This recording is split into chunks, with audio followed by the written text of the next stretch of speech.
আমার মা হয়ে লজ্জা হয়, আর তোমার ছেলের বাবা হয়ে এতটুকু লজ্জা হয় না?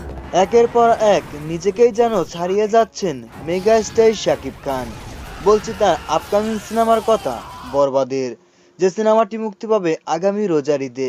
আর এই সিনেমাটির টিজার কিন্তু অলরেডি মুক্তি পেয়ে গেছে নেট দুনিয়ায়, আর মুক্তির পর থেকেই তুলপাড় উঠে গেছে নেট দুনিয়াতে।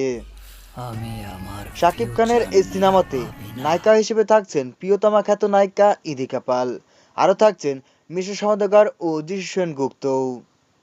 সিনেমাটির পরিচালক মেহেদী হাসান।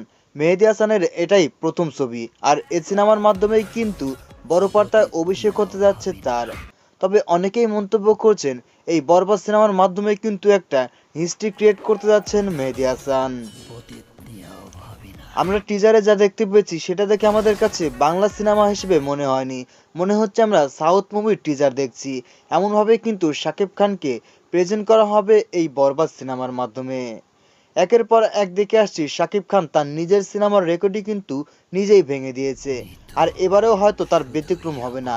শাকিব খান বাংলাদেশের সমস্ত সিনেমার অতীতের রেকর্ড ভেঙে দিয়ে বরবাদ কিন্তু বিশ্ব রেকর্ড গড়ে যাবে, এমনটাই আশঙ্কা সমস্ত শাকিব ভক্তদের। তো বন্ধুরা, ভিডিওটি কেমন লাগলো? ভালো লাগলে অবশ্যই ভিডিওতে ছোট্ট করে একটা লাইক দিয়ে আমাদের এই ছোট্ট চ্যানেলটি সাবস্ক্রাইব করে আমাদের পাশেই থাকবেন। ধন্যবাদ সবাইকে পুরো ভিডিওটি দেখার জন্য। Hey, Jilla! Malde!